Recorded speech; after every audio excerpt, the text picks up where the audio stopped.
Boom. We're back.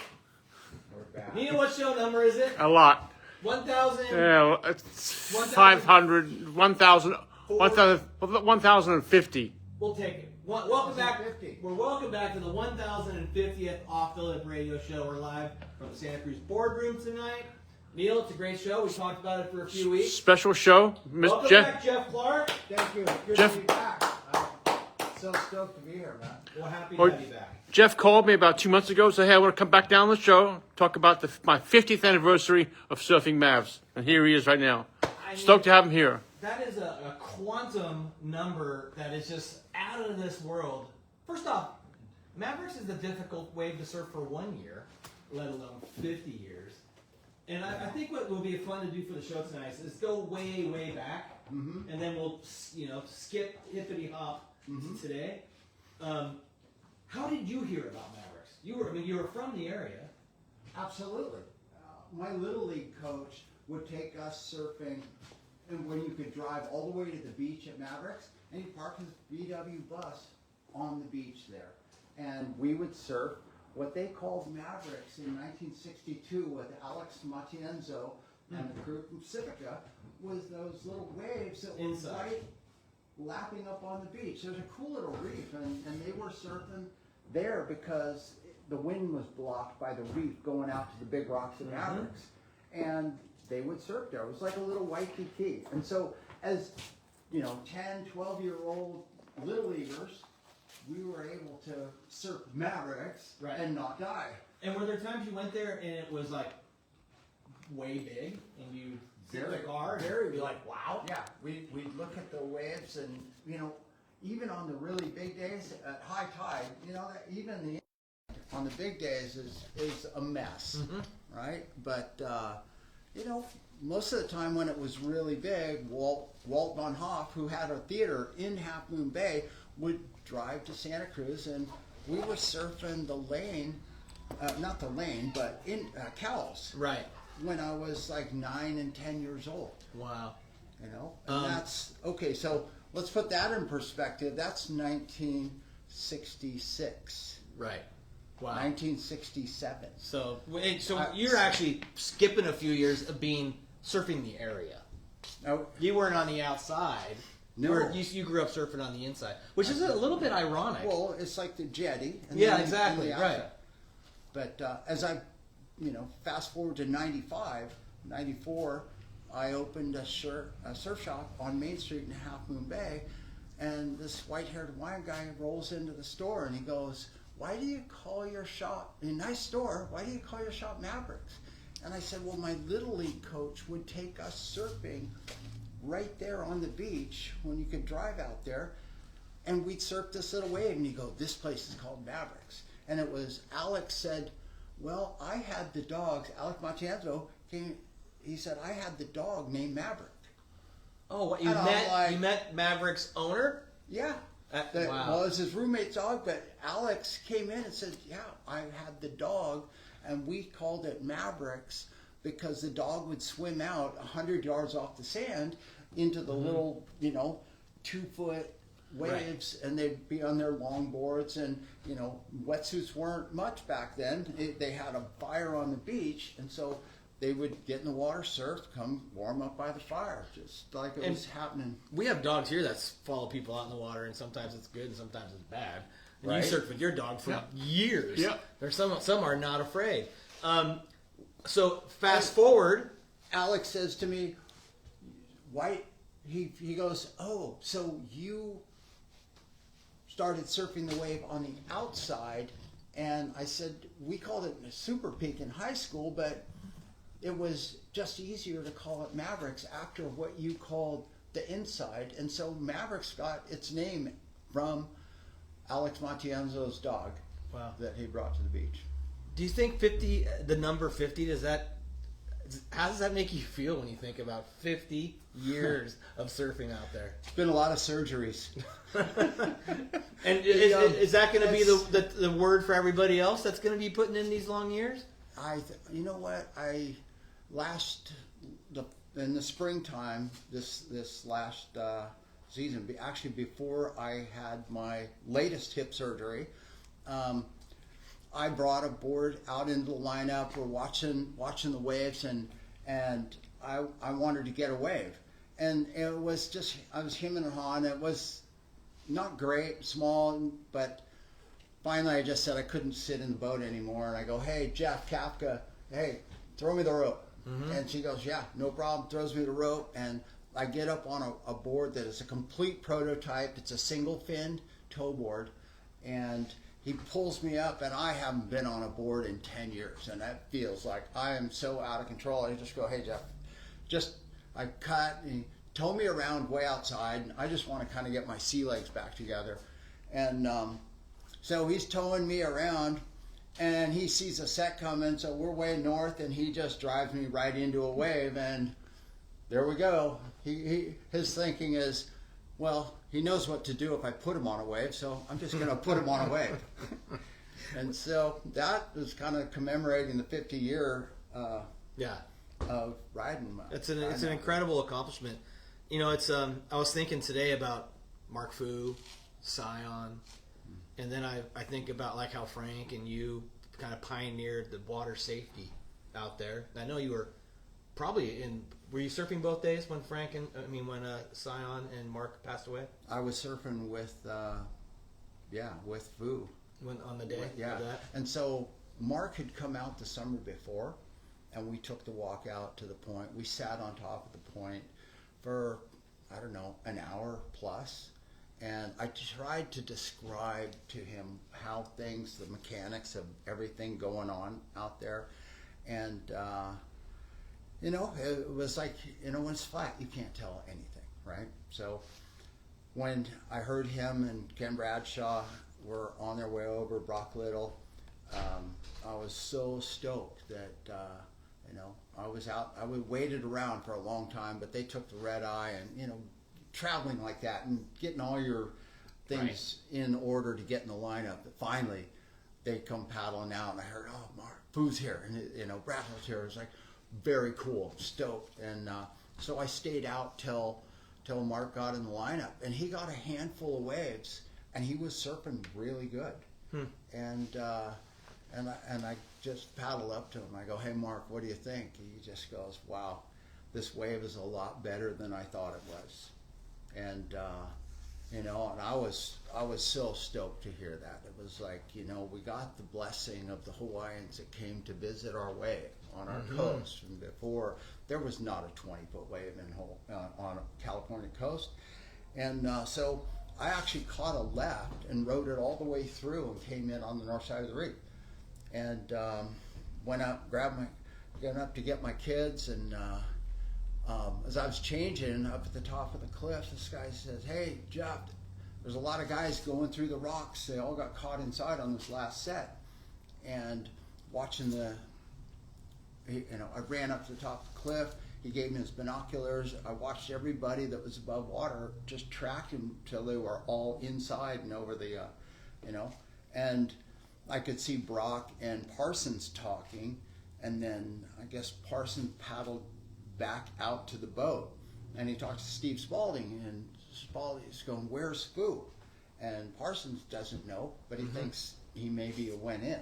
And I talked to somebody on the beach, and they haven't seen Fu, so they're thinking, I just figured, well, maybe he went back, paddled back out to the boat. But then I find out his board's broken in 3 pieces, I collect my kids and head over to the harbor and sit down to order food, and I cannot sit there. And I finally I go, just order me some this, and I'm going to go check with Bob Barber and Gary Verhagen. We were out on his boat, and right as I got to start talking to those guys, Mayday, Mayday, over the loudspeaker, and Gary goes, let's go. So we untied his boat, and we're following the harbor patrol boat out into the harbor, and we see the deeper blue wide open coming through.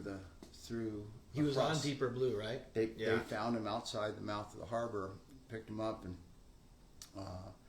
then the harbor boat ties up, and they've got somebody on the deck that they're working on, and so that's we see that, we follow him in, and we're just like, wow, Mark Fu has passed away. Wow. Was that his first time surfing Mavericks? That was the first time he surfed Mavericks. It wasn't the first wave, but it was the first time. Right, his first day out.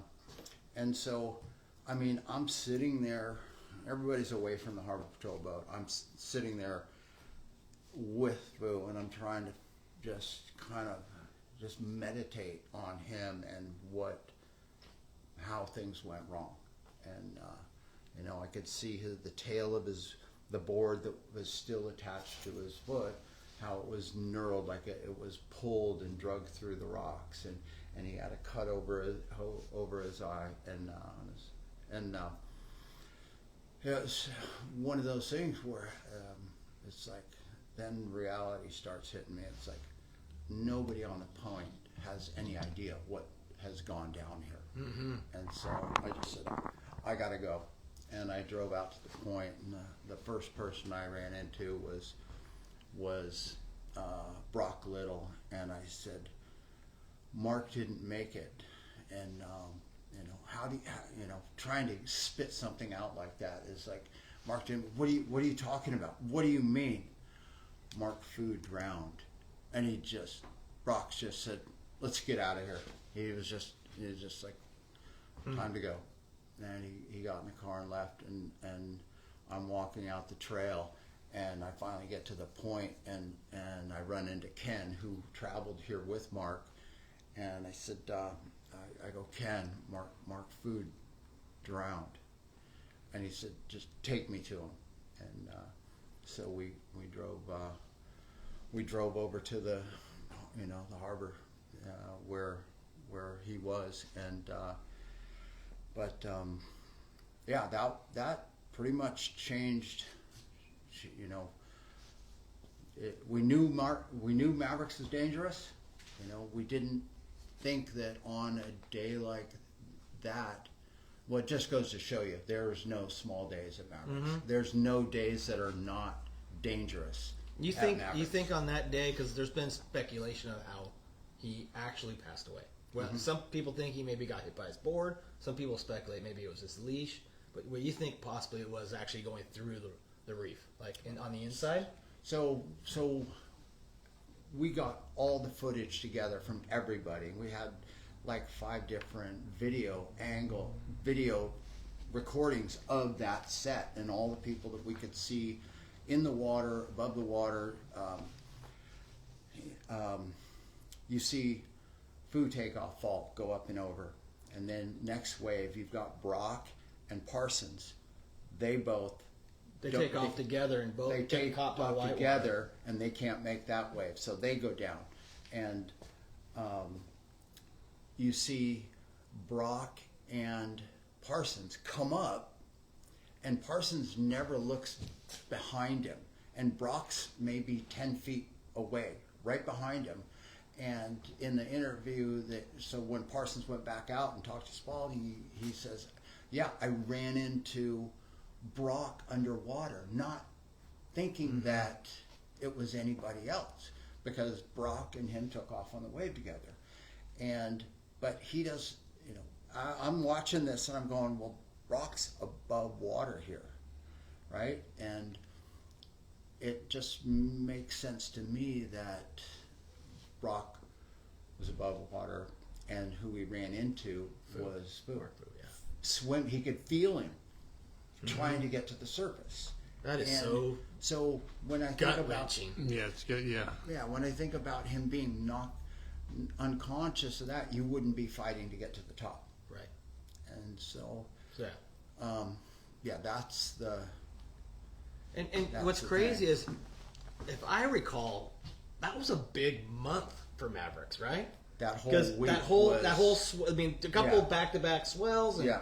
that's when was- Tom Powers, and Big Bird, you guys had the Bob Barber shot right. of Jay, paddling right into, howling offshores, hitting his feet, and wow, what happened? The flying cross, right? Yeah. And iconic. yes, and that didn't define Jay. I surfed a lot with Jay, and he was ready to win the next contest. Right. And, No, Jay was at the top of his game. Just amazing. But so that was right before Christmas. Christmas happened. Monday morning happens, and Mavericks is pumping. From my deck in town, I can see, boom, that thing exploding right through these trees. I was in the perfect place. Buried. Your house by the highway? No. That one? Yeah, the one by the highway. Right, okay. Right there. But Yeah. that's deep in town. Mm-hmm. And so load my van up to board, everything, get to the parking lot, take my time, and it's like, there's nobody around. And so load my backpack, walk out the trail, get to the trail, take my time, put my wetsuit on, hoping somebody will show up. It's the day after Christmas, right? And so work my way down to the end of the beach, and I climb up and around the rocks. It's not too big to paddle out the north side. So there's a place over there. I always get on my knees, and I thank my Lord for keeping me alive, watching over me, and taking care of me. And I said my prayers, and just as I was at the end of the rocks, waiting for the waves to settle down just a little bit, I hear, "Ow!" from the top of the cliff. Man, it was just like, man, such cool energy. The guys had come back from Hawaii, or one of our kids that we grew up surfing here lived in Hawaii, and he was back, and that whole high school crew was at the top of the cliff hooting. And man, it's just like, yes, jumped off the rocks, paddled out in the lineup, got right where I'm supposed to be, waiting to pick one off. There's nobody around, and it's like just paddle over probably, I don't know, 5 sets. Just said, like spend some time just thinking about Mark, and giving him some respect of his life and what he chose to pursue, and the just always pushing it and going big. And then it was like, okay, Mark, let's catch some waves.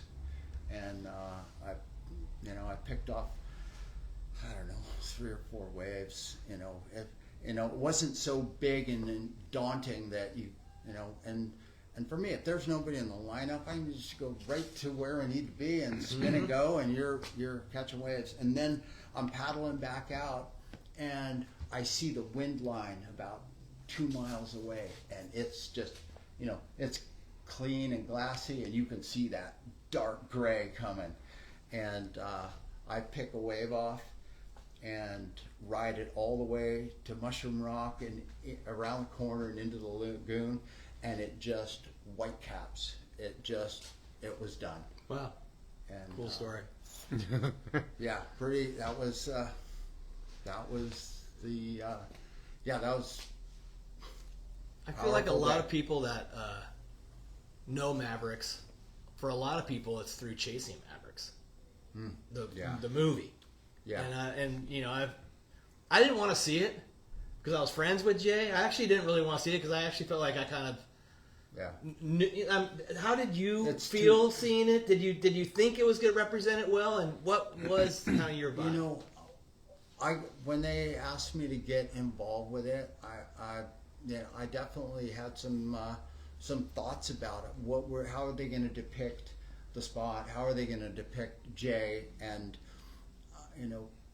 I decided that, if anybody can have an influence of making this a closer representation to what you and I as surfers need to see, I'm going to get involved with it. And all the way down to things like Gerard Butler actually being towed by Greg Long into the peak, and they it was almost an argument he goes with Greg. He goes, if I tow him into a wave, they're going to cancel my contract. Oh. Right? And I go, well, we're not going to get the shot then. So that if you tow him in the right direction, all he has to do is stand there. And the wave that he actually rides and makes to where I've got my boat sitting, and you hear Jay scream, "Yeah, Frosty!" and he goes like that to the point, right? He's like 5 feet away from my boat. Oh, wow. And both Greg Lutzik and Greg Longard, they look at each other and they go, I think we're done. One and done? Well, no, we tried, but once I talked Greg into just towing him in, put him in the right place, it stood up, it actually broke, and he had to just keep going. He had whitewater around him. It was pretty cool. Wow. And he made it, and it was like, we're done. Wow. And that was a little while before he got lit up on the inside. Yeah, they got Oh, my gosh. that was a questionable. Dude, I wouldn't have put him inside there. Right. Well, I heard that was a very questionable situation. When you have there's a shop right there, Mavericks surf shop right there. Like, the customers that come into the shop, are they more in tune with the movie than the spot sometimes? Most of them have seen the movie, and I try to refer them back to Stacy Peralta's movie Riding Giants, where you get the history of surfing told through the big wave medium. And the beautiful thing about Stacy directing that movie is he never asked any one of us what it felt like to ride a big wave. He just introduced you to the characters that drop anything, anywhere, anytime to chase that. Right. To chase that energy, to chase that stoke, to chase the fear. And I mean, that's, I want to feel that fear come through my body that makes me push myself to another level. It gets a little amped up when you talk about this. I can see. Can you describe what happened what happened to the wave when you were talking about sitting on the cliff and it was flat, and then it goes to 30, 40 feet. What happens to the ocean at that point and the transition? What's the transition of the water itself? When it goes, you're watching it when it's flat. Okay, John Krakauer came in and was doing an article for Outside Magazine, and he's looking at 4-foot waves at all the beach breaks, and I said, John, stay one more day. Your perspective of what you're seeing, everything is going to change. The power is going to go from a 9-volt battery to 240 volts, full on. It's going to change everything. And when the ocean comes alive out there, it's you better know what you're looking at before you step into it. But is that what you're talking about? Yeah. There's currents, there's safe places, mitigated safe, or places you can be and places you can't be. And as soon as the waves, as soon as the power comes up, you have to really have spent some time with somebody who can show you exactly what's going on out there. Yeah. So you want to learn what's going. You want to learn what's going on before you even paddle out there. Yeah, you don't want to go through the school of hard rocks. Who's the harbor master we had on the show from up there? We had Jerry or who was it? Or the fire marshal? Wasn't Ocean Rescue? Not Duke. Anyways, he was down here. It was like a pumping day. It was windy and completely disgusting. 2 guys show up with wave storms. Oh, my friend, my buddy Joe Santos. Yeah. Joe Santos. Yeah. Nice. Yeah, and he just goes down and goes, no. Beat it, you guys. Well, because he says, I don't want to pick you up 50, half mile down the beach and you're dead. So, no, you're not going out. You don't know how to surf. We just had a kid die here last week. Yeah.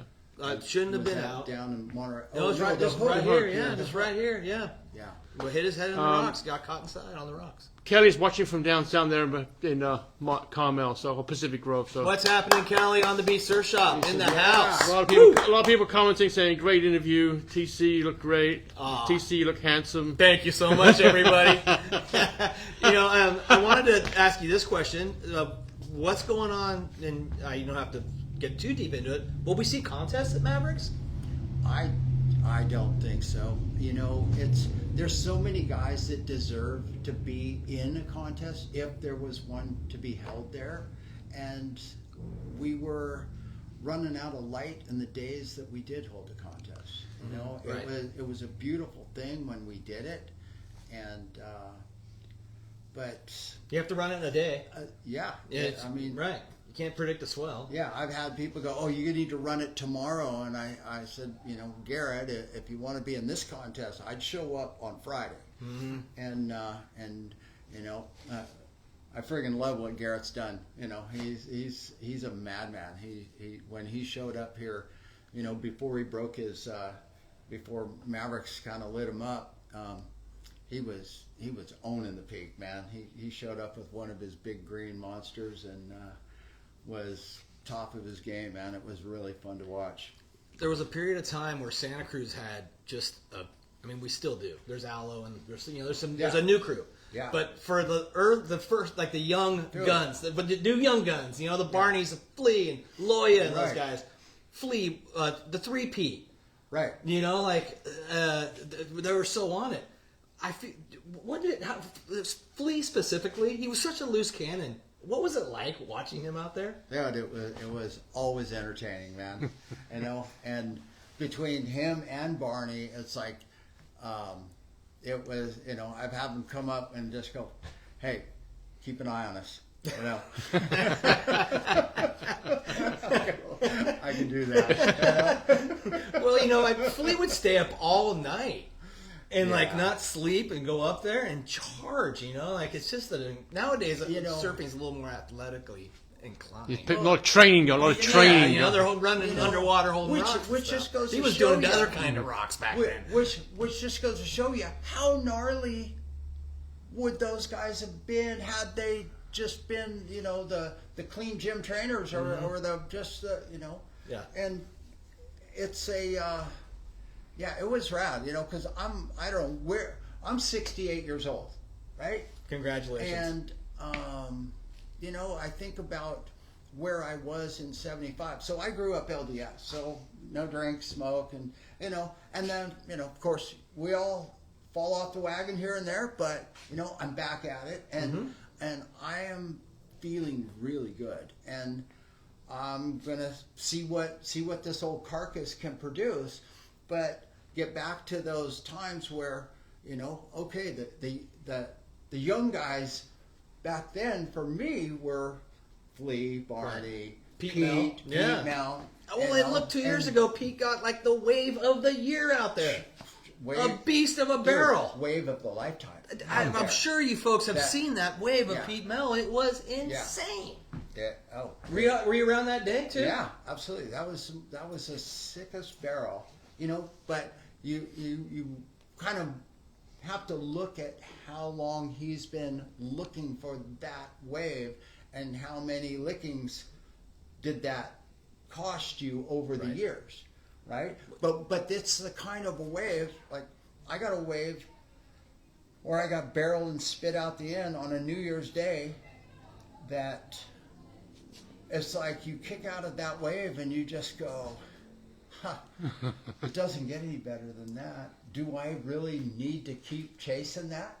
I feel like that was And- with Pete's wave. When Pete, Yeah. when he goes into the channel, he just has this huge breath. Yeah. And I think John was in the channel. Yeah. I know they had this Absolutely. moment. His son's in the channel, and wow, you know, That was the sickest wave I've ever seen at Mavericks. Yeah. You know, to make it over that ledge and actually get the chip shot in that gives you enough time to get over that cross verb that wants to peel left. That bump, and then to have it all together to just go, okay, so I got this. in 50 years of Mavs, you're saying that that's probably the best wave you've seen surfed out there? One of the top five? If getting barreled is the Right. goal, Yeah. Right. that was the best barrel I ever ridden at Mavericks. Wow. Absolutely. That's some pretty cool stuff, you know. Yeah. And I feel like for you to say that with all of your experiences and all the years out there, and I agree, it was an Well, incredible wave. you know, you see the kind of family, like, you know, to have a dad and an uncle that shaped and surfed and that versus, so I had different challenges growing up. so you know, with the Mel family to be generations of surfing and see how far John has gone and got to, and just, you know, they're, you know, they say one man's ceiling is another man's floor, right? And it's really been amazing to watch, the, you know, like Luca and Aloe and Hunter and Manny Rosano coming. You know, these guys, they show up, they put the time in, they figure it out, and then they also have people helping them along the way. You need to ride this. You watch out for this and this and that. You know, the thing that I've had to watch out for is that I didn't leave my board in the wrong place, because it'd end up, my pops would cut it in half. He's going, "You're not surfing today." You know. Were you water safety the day Aloe got that giant wave last year? I was out. No, I don't. Yeah, you know, I started the water patrol. Yeah, so you're still not riding a sled out there on big days? I sold my ski last year because I really damaged my shoulder. Gotcha. 4 years ago. I couldn't ride a ski at all. I still have trouble writing my name with my right hand. Do you think that was a 108-foot wave? It was definitely. It definitely shouldn't have been given to judges that don't live or surf here. What do you think? I think it was between 80 and 90 feet. Okay. You know that. And he's the first to admit he doesn't care how big that wave was. Well, yeah. You know, it's like, and we had him on the show. He was like, I just surfed a wave. Those guys can fight over it. He got hate mail from Euro guys, and of course. But you know, but he just goes, "Hey, that was just an awesome wave, and I'm glad I caught it." Yeah. And I get that about him.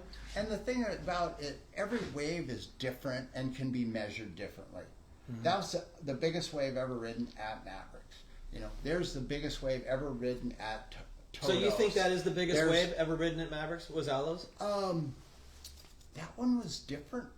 That one was different. You had a 6 foot at 32nd component in the water. You had 26 feet at 24-second component in the water.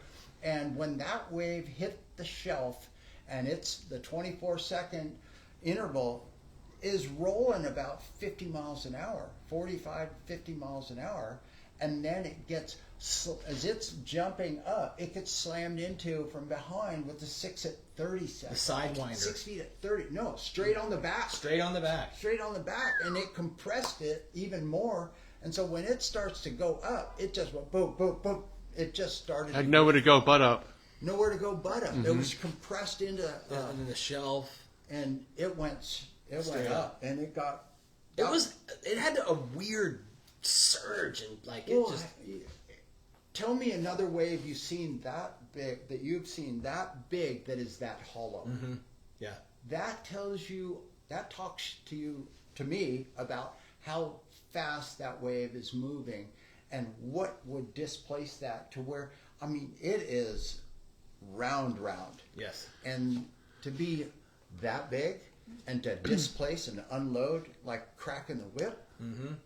Yeah. So CJ Beck says, I've heard the stories of surfing before flotation and safety skis. How much different is surfing now compared to before? There's a lot more people alive. Okay. No. Before when you didn't have that something to life jacket or inflation of some sort, the difference was your decision making became much better. Was it a false sense of security? Is that what you have? Well, I'm saying you would make better decisions because you would only go on waves you were going to make. Like racing cars without seatbelts. Right. Well, yeah. How far can you push it to where you fly off the track? Yeah. Right. Or how deep do you go? Because you could take off on anything, and they started rewarding wipeouts. And people never made a wave at Jaws and won a contest. It's like, I'm sorry, that's not surfing in my book. That's why when we did the awards thing a few years ago, it's like you had to make the wave. Yeah. You had to make the wave. Yeah. Well, I'm not pushing. Contests seemed like it brought out stress and drama. Every time there was a contest, there's different people involved, and it just seems to be stressful, right? Well, there was a couple Yeah. that seemed well. Those a couple of those early ones I felt went well. Yeah. You know, they did. I thought the community was rewarded. The Boy Scouts were involved. It was like the community put on the event, and then it did get a little weird. Yeah. And I think if I'm not mistaken, does some girl have the permit now or something? Yeah, and her comment was, I don't need to be involved with surfing. I can run it better than them. I'm like, okay, you have fun with that. Nice. It's so random. I'll just be over here. I'm going to go surfing. Yeah. No, the one.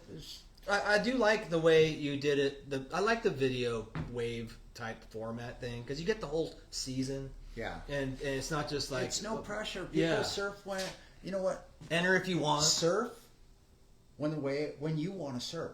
Mm-hmm. You know, I'm not gonna go. Hey, here's your 90. Your 40-minute heat.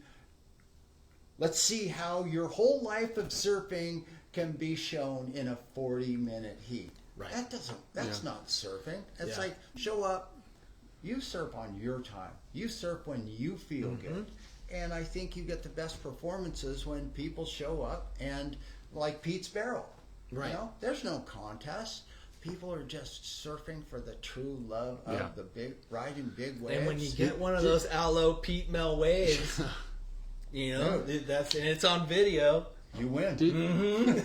When Big Bird called his brother Richie, having come back from Hawaii, did you talk to Richie right after he caught a wave at Mavs?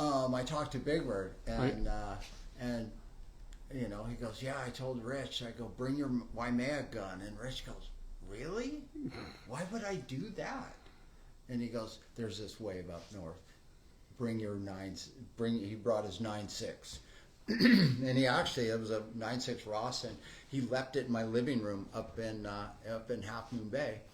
And I remember I had just broken my board, and my new board wasn't finished, and I'm sitting there just like going, oh man, the crew, you know, Richie showed up. So I didn't get to surf with him the first time he actually got back and surfed.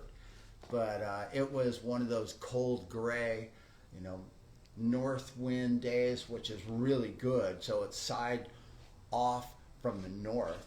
And but it was, you know, 35 foot faces. And I remember Tom Powers when Big Bird, you called those guys, and pretty much it was kind of some of the first.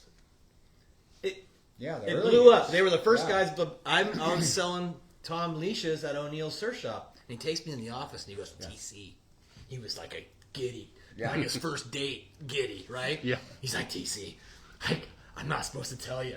I gotta tell somebody. You know, he's like, he was like freaking out because that session, Big Bird and Tom got waves. Yep. They were going to Puerto Escondido during that time, and you know, and that so they were into finding big waves. Yeah. And I'll never forget how giddy he was. Yeah. Because they had been traveling the world to go try to find big waves. And I was right here. I see him at Ocean Beach, and I talk him into going to Mavericks, and Doc's trying to talk him into going out, and I'm like, Doc, which direction do you go? These are 30-foot face closeouts. Right. I don't want any part of this. No. I can show you a place that'll take all that swell and make a perfect peak out of it. And Big Bird goes, really? And they followed me down, and that was it changed everything. It did. It exploded. Changed everything. Did it make you nervous? Because it's kind of cool because you made the decision to do this pretty much. You know, during that I was trying to get anybody to go surfing with you. Yeah, come with me. This wave is insane, and I gotta share it with somebody. That's like, this deserves to be right. Did you share it right away, or did you check a little? Absolutely. Yeah, you did. Absolutely. Yeah. Get away from us. We don't want to surf there. Yeah. Leave us alone. Those guys were so psyched, and then it just really. And then VC had the board, and then he was the one. Yeah. No one had those boards, so next thing you know, Vince is starting to shape these boards. Right. And then he was glassing my boards on the ranch up there at Westcliff. Beaver. Yeah. Up at Beavers. Yeah. Red, white, and blue. Yeah. It's amazing because the connection between Mavericks and Santa Cruz is so tight. You know. Yeah. And it's like there's days and videos of me, VC, and Tom Powers, and that's all that's in the channel. That's all that's in the lineup. Period. Yeah. And I'm trying. I don't know if it even exists, but anybody out there, Gary Medeiros. Oh yeah.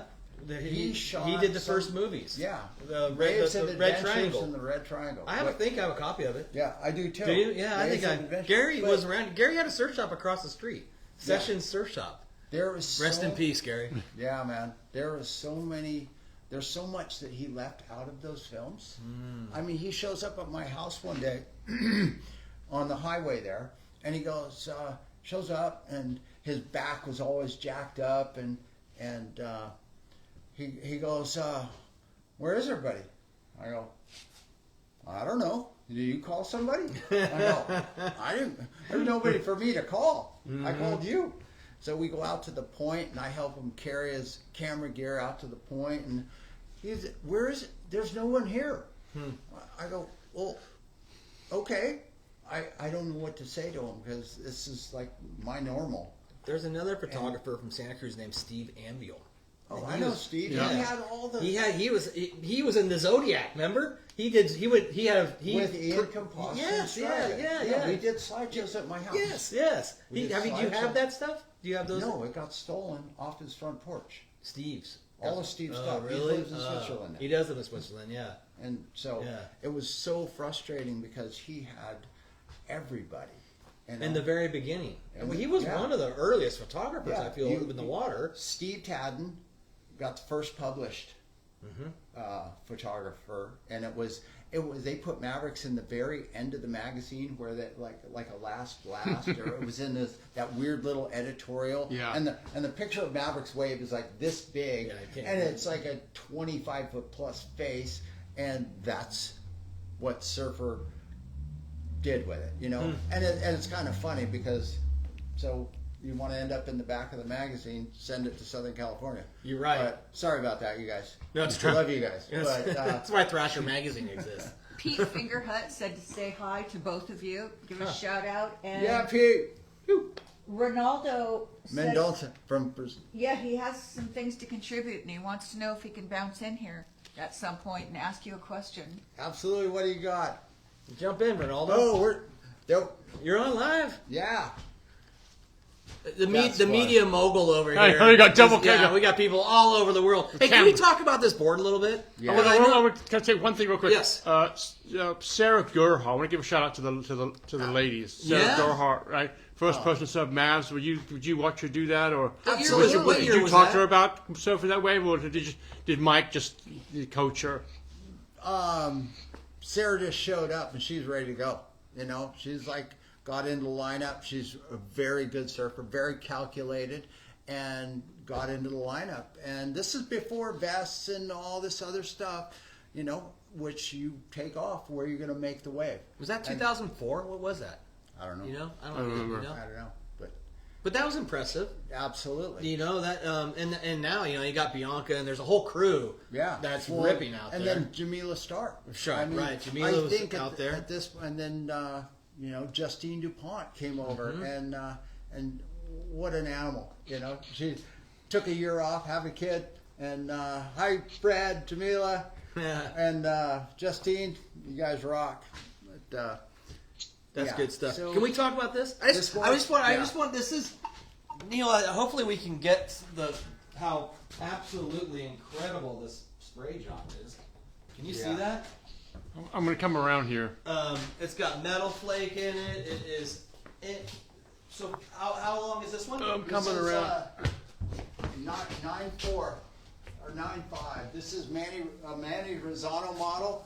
He goes, Jeff, I want to get barreled. I'm like, okay. So it's got a really nice rocker in it, and you can just put it right, Turn it around. put it on the face, Yeah, there we go. and Who painted it? this is Mike McCardle. He, Beautiful. with all his paint jobs, been doing boards forever, and he, does everything. Hot rods and stuff. Cars, helmets, motorcycles, and you can see that he pulled everything out of the hat. No, to you do got the hot bottom of rod this fin one. lines, like This- the lowrider. glitter, This lace. Looks like some lace is in there. Yeah. The scallops. You know, and this is the last piece of last glass job from a really good friend of ours that is no longer with us, Joel Zimnick, and I like the detail. You could maybe I'll just grab this real quick, but all the way the detail to where he painted the fin boxes orange to match and blend in. yeah, That is some detail work. yeah. Wow. Mike does great stuff. That is really cool. This is pretty much your go-to paddle in. Put some fins in it. Yeah, and go paddle out. spin and go. Yep, paddle out. Turn and burn. And 50 years of like knowledge, all kind of wrapped up in this design. Yeah, it's been really fun too from the early days.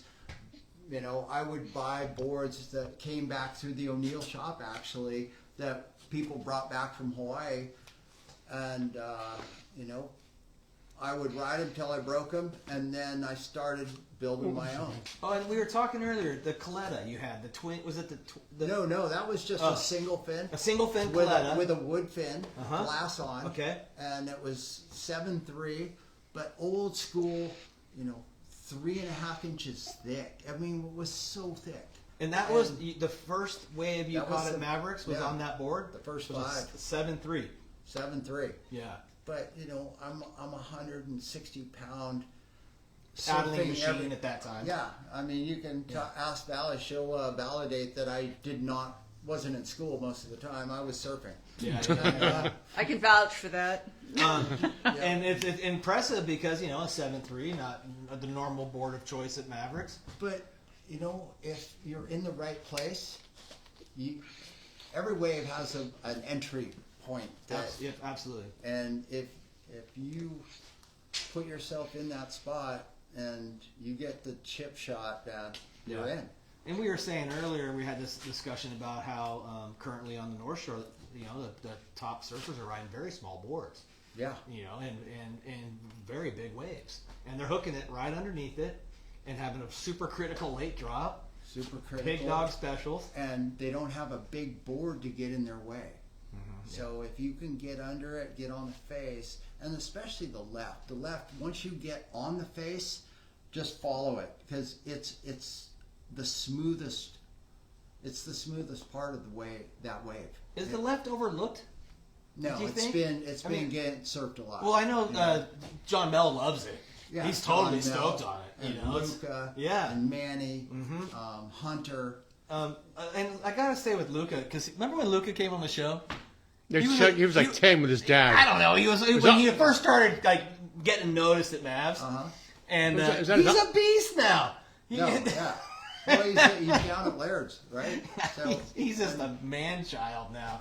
yeah. Well, he was then. You know? He was, yeah. And you know, he had huge support, right? So, you know, the right boards, the right, Yeah. you know, The kids are all right. Huh? training. You feel good, like with the local kids out there. Yeah. You feel like you've passed the torch on to the boys, and Absolutely, they're killing you it. know? They are killing it, you know. And he teamed up with Aloe, and you know, Yeah. they, you know, the biggest days with even that wind that comes through from the south from the storm the day before, which makes it so dangerous. You know, you're going down the face and you're going against chop. Oh, by You size know. of Volkswagen buses. Yeah, and you know, you watch Lucas Chumbo and all the guys that are really good at it. When it's like that and they're towing, they're not just riding the water. They're having to jump, do doubles and triples to have the speed to get through the But big those bumps. tow boards have weights in them, right? I remember. Some of them, Yeah. Stretch has been weighting them. Yeah, Remember, I saw those that. boards were real heavy. Yeah, they put big old weights Yeah. on the top.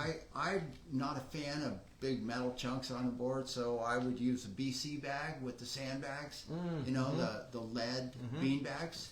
Yeah. So you can put them in, take them off, and even adjust them to the day and the actual weight you do need. Right. You know, like I surf Piahi with Wanna slide that back up in here? the 2000 World Cup, and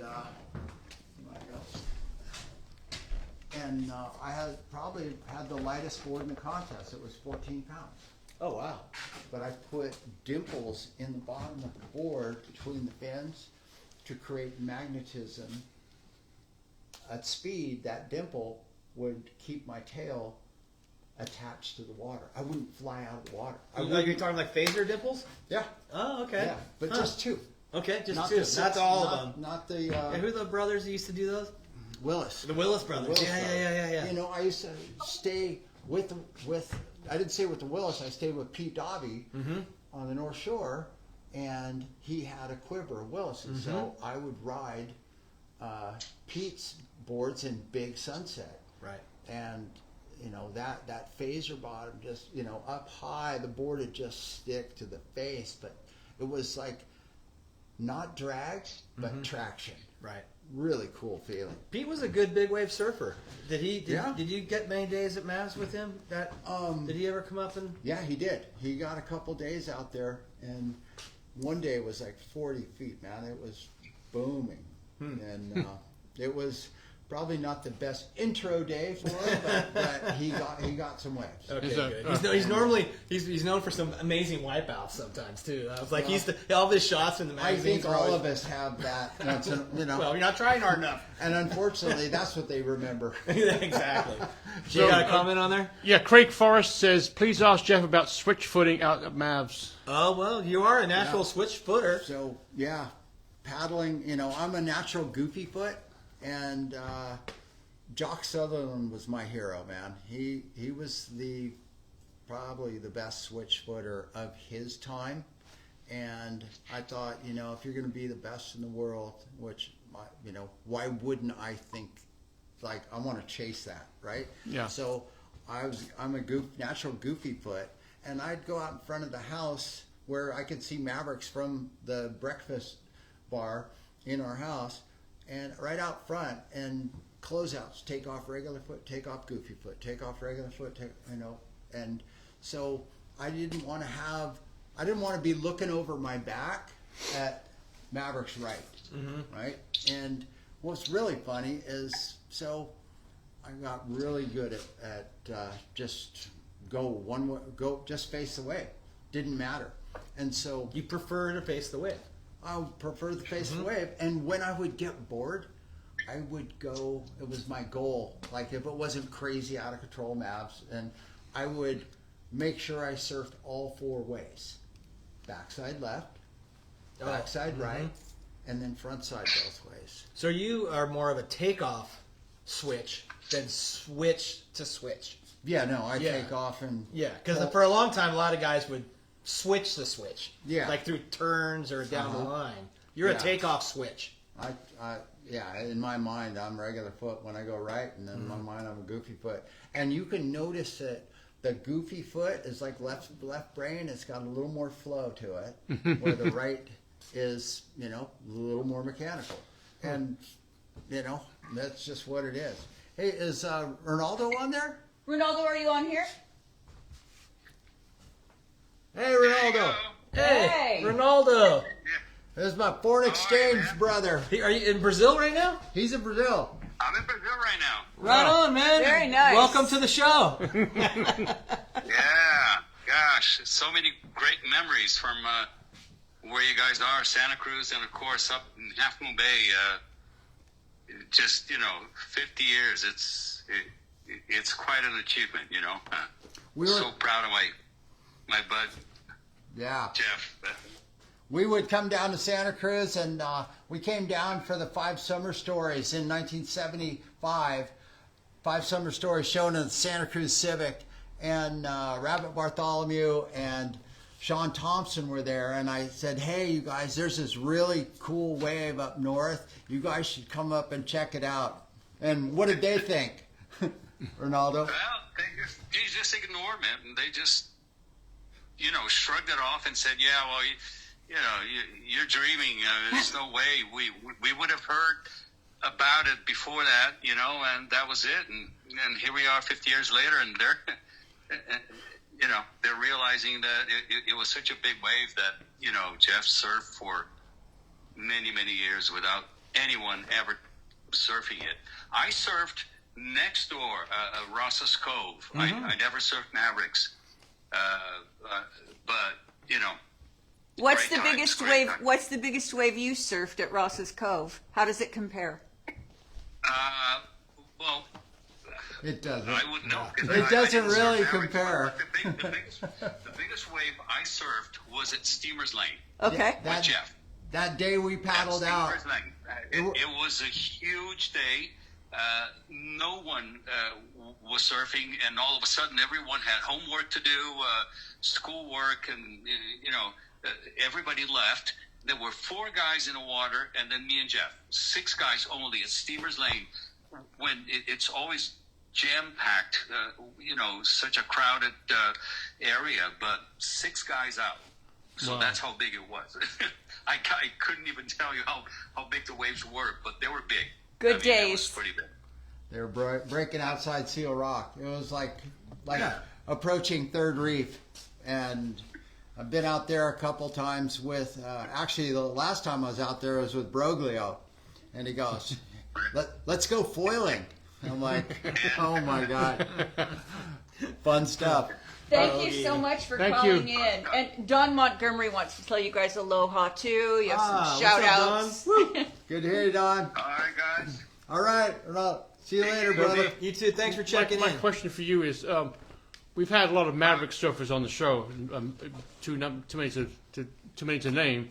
But I think the most incredible story was the Chris Burdish story, when he won Mavericks in 2010. How he had to come up from South Africa and Yeah, take get- 10 different planes and. I know he was trying to get me to commit, or is it on, and I couldn't get back to him, and he just got on the plane. Borrowed money to get here, did whatever he had to do to get here, and then he wins the contest after being caught inside on the first set and thinking to himself, is this how my life is going to end?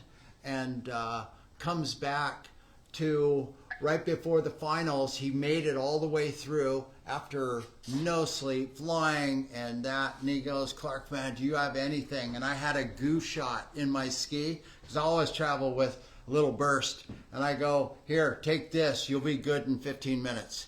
And he wins the contest. Right. Remember when he was on the show? We were like, that was his He, first. he got a neck stinger so bad they wanted to put him in the boat, and he stayed in the channel. And he And- said yeah. he said that the person that took him out put him out and dropped him off like 50 yards away from where everyone else was, because because of his condition, he could barely move his legs, he could barely move his arms, and he said all of a sudden, I'm trying to recall the story, it got dark, and it just got dark, and here comes this huge wide swinging wave. He goes, "Neil, all I had, Neil, to see was one grandma stroke. Right, he had one stroke, 1 2-arm and paddle, he caught it. and caught it. Yeah, and then he Wow. made it all the way to the final. And that was the Because way he had no that money to made get it home. He had to through. win some. He had to win some money. Absolutely. Otherwise, he wasn't going home. Yeah, he had like $5 in his wallet. Yeah. He had nothing, you know. Exactly. And Yeah. what a He beast pulled it he off. turned into. You know, with the Well, he was a beast when he first showed up here 10 years before. He comes walking out of the dark riding a 9.2, and I'm like, I hear this guy's out there riding a 9.2, and I drove out to the point, and here he comes walking down the trail out of the dark, and that's how I met Chris Burdish. his book's amazing. Have you read his book? Yes. His book. He Yep. he paddled solo across the Atlantic. Yeah, when you said 1050 earlier, I was going, yeah, that's the mileage that he Yeah. paddled. Or was it I don't know. 2050? Just the whole story was insane. Yeah. The giant squid. So we flew down there and met him. Yeah. Shannon Falcone, who was in the America's Cup, his father has That's marina right. down there, and I hooked up. I said, "Jeff, what are you doing here in Antigua?" Right? And we gave him the story, and next thing you know, Shannon's got this crazy boat that we went almost 9 miles offshore and found Burdish, who just weathered a 35-mile-an-hour storm and rain all night, and we guided him straight in with clearing winds, and just It was gnarly. That story of that trip is incredible. My favorite part is the one clownfish that followed him all the way across the ocean. Yeah. Yeah. One clownfish was under his paddle boat, but he stepped across, Yeah. and the fish followed him the whole way. Did you think, like I thought, that I'm never going to hear from the guy again? He's paddling across the Atlantic by himself. Are you out of your mind? And when I put the phone down, I'm talking to him. I go, "That's the last time I'm going to talk to that guy." We both said that. Yeah. See you later, Chris. Nice Nice knowing do. you. Right. Man. You know. And then he foiled. Didn't he just do the Right. crazy foil trip too? He's doing something. He's got something. He's always Yeah. doing something. Yeah. He's going to Doing balloon to something. Mars next or something. Who knows? Exactly. But yeah. Can we talk about your shirts? Yeah. Are these in the shop right now? Where do they Yes. get them? How do you get them? They're in the shop and they're online. We got them online, and Let's look at this this. is Jay Headley is a good friend of mine, and he did said I do graphic design. I go, okay, let's throw some stuff out there, and so this is the latest and greatest from Jay Headley, and really stoked with it. You know, it's fun, always fun to work with somebody that you know just enjoys what they do. So we're going to give him a two-part question, TC. Okay, you start with one part and I'll finish the other Okay. part. So what is your out of Mavericks? What is your favorite decade and why? Well, for me, it was the 90 to 2000. You know, that's when I was surfing my best, and you know, and then the toe stuff came in. I really had a good time with that. I do it fairly well, and but both goofy foot and regular foot, I'd have two boards. Yeah. But it was, I would probably have to say the early 90s. Oh, okay. Is that when you knew everybody in the water? It was kind of wasn't Yeah. really I mean, out of control yet. Like, I've got a shot of Christmas Day that Don Montgomery took, where I think there were 3 of us in the water, and it's 20 foot and it's plate glass. I mean, one of the smoothest days you'll ever see Mavericks was that day. Was the first cover Darren Bingham? Yes, Was that surfing? I think he got the cover up. surfing, something I like think that. maybe it was. He was on a Tenno Trifin Mavs gun that I built, and it was Jim Chogas's board, and he borrowed Joey. it and had it in the back of his truck in San Francisco, and boom, gone. So that's why I didn't leave those boards at Lagunas in the back of my car. I always talk about that story because. But yeah, he got the cover. Your part. So the next one would be your favorite day at Mavs and why. The one session that just stands out. Your last breaths. They go, "What's the best day?" I think it was a day that, you know, I was on a 10-10, and Doc said, I've been trying to paddle out for 2 hours.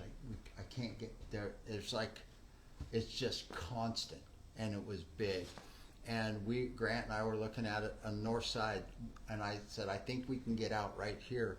And we've made it outside, but we're 3/4 of a mile north of the peak. So we paddled in from the outside, and I know that's so weird to paddle into a lineup from the outside. So I paddled all the way down the channel and then paddled back out like I was approaching it normally. Yeah. And when you say that, in my opinion, it's because you go too far inside, or do you get caught in? Because a lot of times when you paddle from the outside into the spot, I feel like you go too far. No, it wasn't that. I just wanted to see the nature of that swell, because every swell's different, and it was really big, and the tide was low. The tide was like almost a minus. So the main bowl was completely unapproachable, just no chance. And so it was breaking off. It was breaking wide. You know, similar to the first day that I got Big Bird and, you know, Dave Schmidt and Tom Powers to paddle out. It was the same swell that Eddie was held in, and Richard took 3rd place. That same swell hit here, and at minus tides, you stay very far away from the bowl. Right. There's no way you So you're can. down the line like more second bowl down. It was all there was some rolling in from way outside, but it was so wide. And what that day? You got the waves? I got a chip shot in from way outside. It got dark there, and then I went over the ledge, and the wide bowls inside out. It was just really big and really dark again, and in the afternoon sun, in the shadows, and that was probably the biggest wave I've ridden paddling that day. But it was just, and then John Raymond actually made it out, and so there was just 4 of us in the water that day, and but it was a giant day. Actually, there was another day like that where Evan Slater was going through a board dispute with Rusty, and he blocked off all his boards, and he shows up, and you never take your land issues to the lineup at Mavericks. You won't win. And so free falling out of the lip. There's one film that was done where Evan Slater does that like 5 times. Free falling out of the lip all the way to the bottom. And it's just like, dude, slow down. You're going to get hurt. But, Sandy Cruz says that was an amazing story. Thank you for sharing it. Nice. And Nature Surfboard says awesome. Thanks, guys. Thank you, guys. Yeah. So there's been, I'm sure, a ton of good days, but it's nice to hear like why people have like one day that just kind of rises up to the top. Man, there's so many, where the lefts, you get a handful of lefts, you get a handful, the different swells, like some of the north swells that are kind of too far north, and they hit and they kind of whip around, and the second bowl's bigger. If you can get into one of those that is full on with the whip going, you gotta chase that corner so hard. The waves wall up so good. That's a kind of, I like that kind of a different look and a different challenge. And every swell, it kind of changes just by the direction, it changes the behavior and changes what you have to do. Love that. And it's not really a guarantee. I mean, there's years there are no swells. There's been some really dry years. Yeah, it's weird. You think about that. It's. Yeah, there are, and but all it takes is one good wave, man. Yeah, to keep you coming back. Yeah, I remember MR one time said, "One good turn makes my day." And I always kind of thought about that. It's like one good turn makes my day. I want to give a shout out to Grant Washburn. I got to interview the other day for like how many times, and such a gentle giant and sweetheart of a guy. Yeah. I mean, Grant's got a lot of waves out there. Yeah. Yes. Yeah. And Grump, Twiggy Baker was there too, so we had a good time at dinner. Had a good time. It was fun. Thanks. Give a shout out to those guys. And Twiggy too. Twiggy was there. Killed it He was all there. amped up the other day. Yeah. Yeah. It's cool to see you're getting to this point now where we're going through like generations of crews. Right. It's pretty wild. You kind of farm. I mean, it would have been discovered no matter what, just the way surfers are these days. Yeah. But you did kind of unleash this thing that. It took so long for anybody to come check it out. It was like, I saw the picture of everybody, but when you take a picture in 1989, and there's only one guy looking at the waves standing on the beach, right? It's and then once the floodgates opened, man, it was like, wow, that wave is actually real. Yeah. And it's real good. And I love how, the people come in and try to take advantage of it or profit off of it, blow it up, but when all the dust settles, it's just Mavericks. The wave's still there, it's... I said it a long time ago, Mavericks will take care of itself. Yeah. Yeah, you've always said that. And now if people didn't have all the blow up life stuff, it would be policing itself even better. It does. It really does. And even now, there's been guys with fully blown up vests that have gotten 2-wave hold downs. Has there been a change to the lineup in 50 years? As an example, as the way the waves like Rockview's changed up, erosion has changed things out there. Have you noticed a change at Mavericks at all? It seemed like early on that it had just a better roll in and just I don't know. It's always had the want to go left naturally, and you're going against the grain at the peak. It's always had that, but It's a big arena though as well. It's a big so it's hard to arena. pinpoint. Yeah. Change. So let me ask you a question. So you paddle into a wave. What do you? As soon as you make that stand up, what are you looking for to do?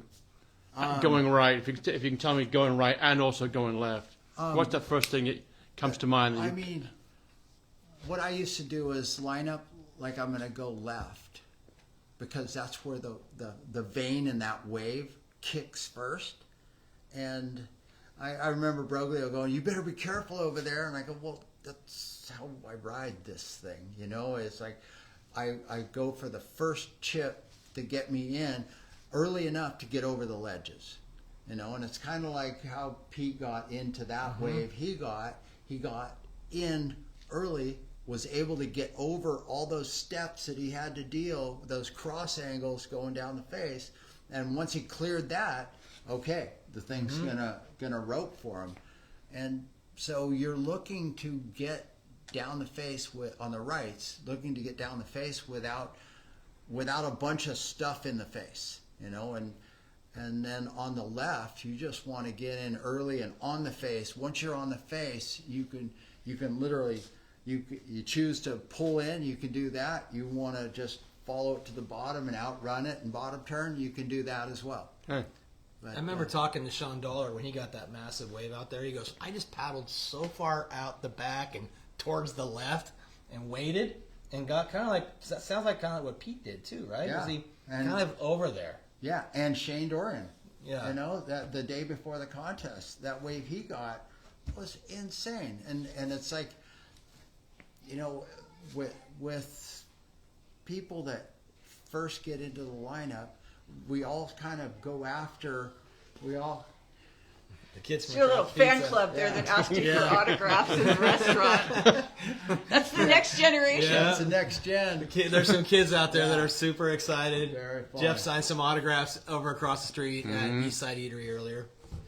But So because it seems like, as we talk about the spot a little more, some of the best waves caught have been the ones that people are paddling deep and a little further out, absolutely. and it takes incredible patience, I imagine. It takes you know, like, if you just put yourself, so for Pete, he comes from deep knowledge of where to be, and he's seen a lot of waves that he was 10 yards too far this way that would have been a way to get in and get the wave of his life.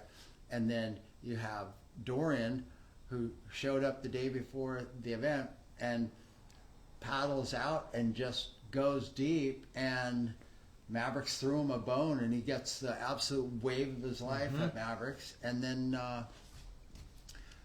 the next day, a little more adverse conditions fed into the situation, and you know, it wasn't as successful as the previous day. So, you know, being able to recognize the change in conditions that, like, all of a sudden open up another can of worms of adversity. Right. Before we move on, can we talk about this board? Yeah. Because we haven't seen This this board. on film yet, but sheesh. This thing is just a red rocket right here. Yeah. I'm coming around. Coming around for it? Yeah. All right. I'm going to give you this one too. So Sure. you Yeah, can come around. Now you can yeah. I got you. So when we were doing edge boards like 10 years ago, I sent a 9.2 to South Africa, and Burdish was riding it down there, and he just goes, "What is up with this board? It paddles so much faster than everything I've got." He said, "I'm out paddling guys on 10.6s." And so with, you know, this was more of a show board, and I really softened up these rails back here too, so that You when can see the this. water actually wraps and releases out here, and so you have really good hold. The fin is a red oak fin. I wanted to make this a red board and a red oak fin. I'm a woodworker that's what my early profession in work was. Third generation carpenter. So I got a red oak fin. I shaped it. Beautiful foil on that thing. And it's a speed foil, but we did the edge board experiment, and it's just my normal rocker and my normal Mavericks template. It's a single fin. Single fin. How many guys are riding single fins? Not a lot anymore, but single fins, man, if they're built right, there's so much more connection and flow. Like when you learn on a single fin, you learn where the power in the wave is, because it takes a little more. Right. You don't have the benefit of quads on the rail and you stab it and it jumps for you, right? But if you have the experience of wave riding on a single fin and then you jump to multi-fins, now you add the power of a single fin and where the single fin needs to be to the quickness of a quad or a tri-fin. Right. Quads pretty much the most right now are quads. I would say most surfboards at Mavericks are Back quads. out this way. And I started building those when FCS came out with the plugs, right? And FCS did not provide the fins that you needed for those plugs, right? To surf high performance waves like Mavericks, or I couldn't get in anyway. Right. Rainbow started helping out a little bit. Yeah. They tried to make that happen. Exactly. And then, and I'm like, I need these kind of foils. And so I'd get fins and then I'd put them in the boards, and then if they were glass, I would finish foiling them to get the high speed foils that I needed. I don't know if you remember, but I was the first FCS rep with Larry Block. Oh, And I showed you the system. That's Yes. how far back we go. Oh my God. Yeah, I had to talk everybody into thinking that FCS was cool. Some people embraced it. Yeah. And so instead of putting a thruster fin on my big wave boards, I would put two driver fins. So I would, when Tazzy paddled over, he just broke his Pearson. Hi, Bob. He goes, dude, are you done? Because he didn't have a board to ride. And I go, yeah, you want to ride this? He goes, I go, here. And he goes, 4 quad? What? And I go, just go. Have fun. Anthony Tashnik, we should probably mention him. And Because what a charger he What a was out charger, there. man. So he paddles up to Grant in the lineup, and he goes, Grant, I just borrowed Clark's board, and it's a quad. And Grant slides off his board and rolls his over. He goes, they work good. Yeah, I love that. Just go. Yeah. Wow. And so he cool. proceeded to win the day, because that's Tazzy. Once something lights, and he won the contest one year. Yeah, he won it. He's such a He fun yeah. beast. We miss him. He lives in Portland now. He does, Yeah, he okay. moved to Portland, and so he's not around. But Tazzy was such a Character. incredible vibes, Just great vibes. such Always fun. charging. Could rip 1 foot. He'd to ride 40. anything. He'd ride a block of wood. He'd didn't ride care. anything. Yeah, Ride anything. He Didn't care. was fantastic. Exactly. When we were shooting Chasing Mavericks, we're out. It's like midnight, and there's Tazzy surfing indicators at midnight, with all the stadium lights, and I've got I got Mike Prickett and Sonny Miller in the boat, and I got the stereo. We're not shooting right now, so I got the stereo cranked up on the boat to After Midnight, and Sonny and Prickett are singing After Midnight. I think I got that on video That's somewhere. amazing. You want to lay this back up Anyway, here? here we go. Well, that's a beauty. Okay, I got a Is question. that like Ferrari red? What red is that? This is a Ferrari red. Now, Yeah. I wanted to do a show board for one of the events, one of the boardroom shows, but we're having a boardroom show right here. We are having a boardroom show right here. I got a question for you. Do you rely on science like Mark Sponsler, or do you rely on what you know in your head? Both. Okay. Both. Because no computer can feel what I feel. Okay. And if I'm shaping my boards, I know what makes things feel different. Yeah. So, and then I got really involved in, in '98, I was having Maui Fin Company computer foil my fins. So early on, and that came from windsurfing, getting into windsurfing in the early 80s. In '83, they had the first World Cup of windsurfing, and the wave part of that was at Waddell Creek. And so I'm watching the Europeans and everybody surf, all the Hawaiians, Robbie Nash and Ken Winter and the Europeans, Craig Stretzel, we lost him years ago. But I sat on the beach for 2 weeks, got fired from my job, ended up buying sails from Maui Tri-Panels from Ken Winter and jumped straight into it and doing course racing in the bay, 17.5-mile course races on these 13-foot Pan Am boards. And, I wanted to. I saw what they were doing at Waddell Creek, and 8 to 10 foot south swell, and these guys.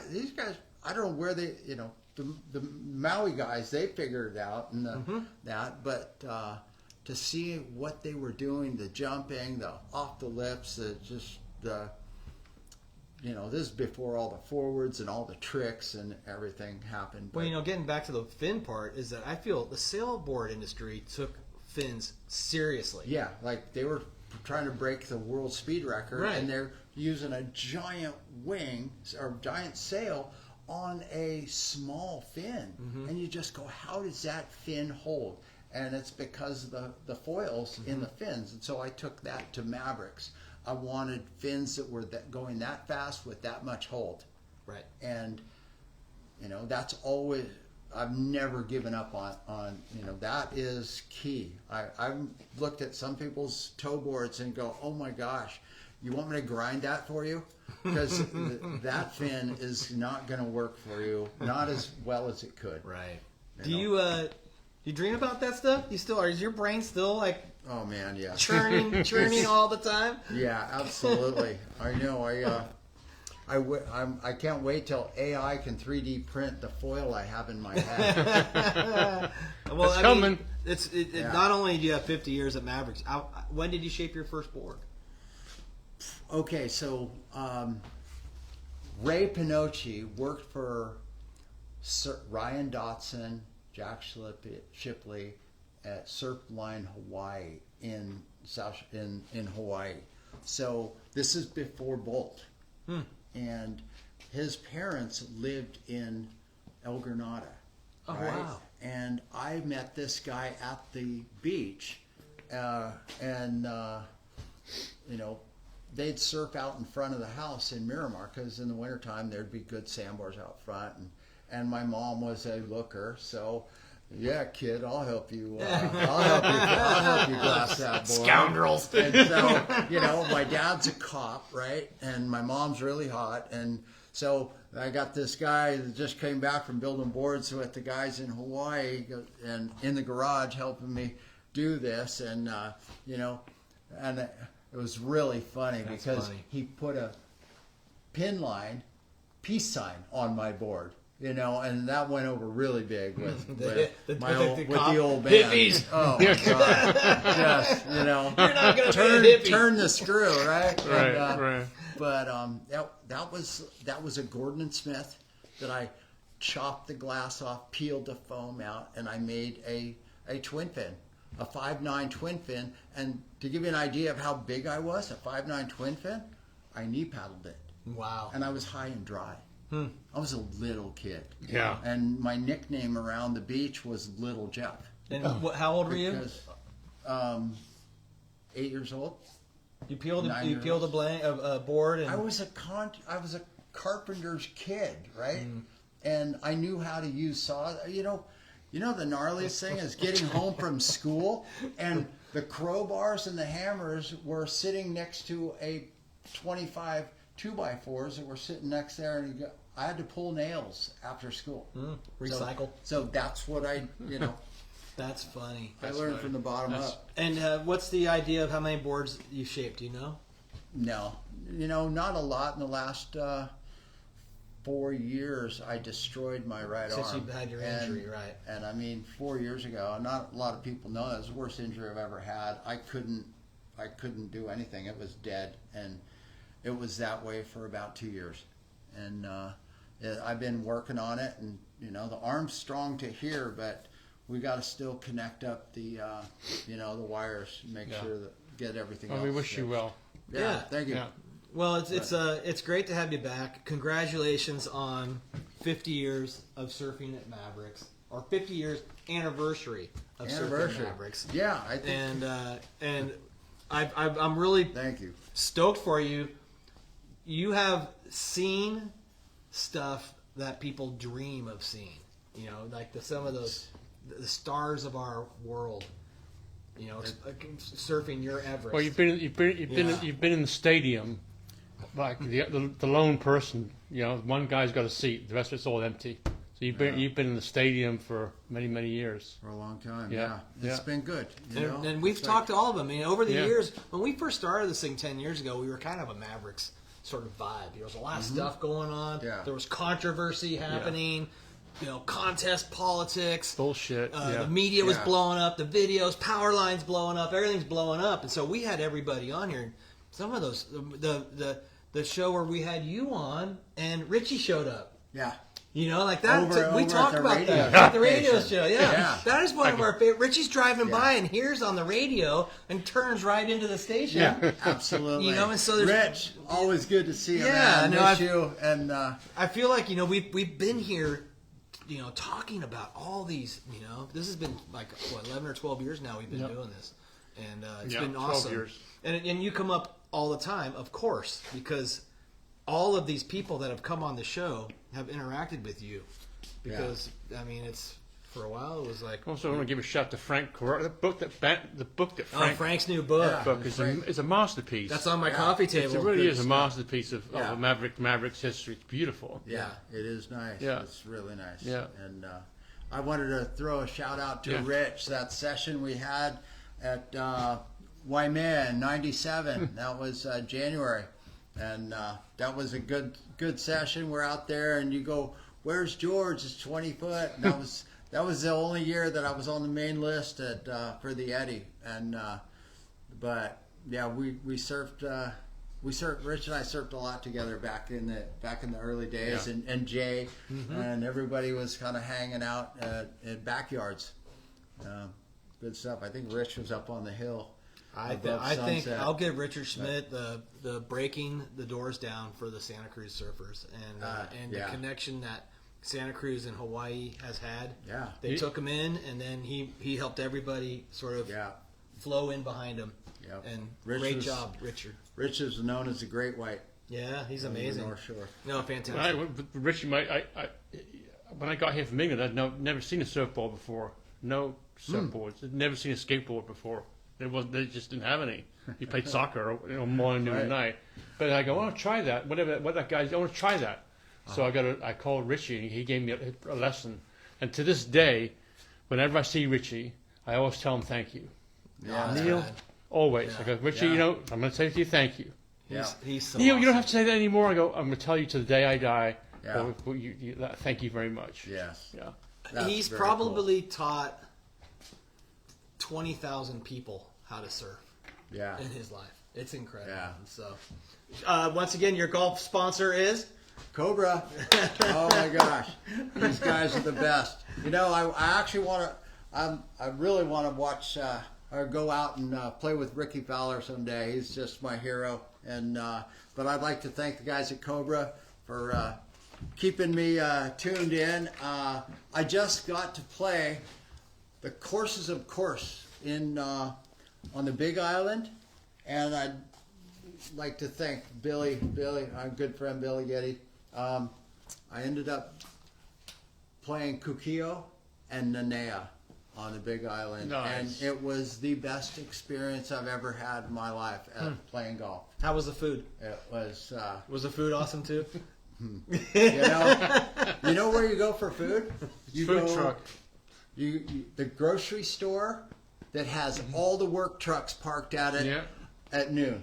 Oh my gosh, the bowls of poke. Yeah, right. Different flavors. Oh yes. Grocery store poke in Hawaii is just like off the charts. And it was her birthday, so she got the guava cake. Woo! Well done, well done. Very good. Awesome. All right. Thank you very much.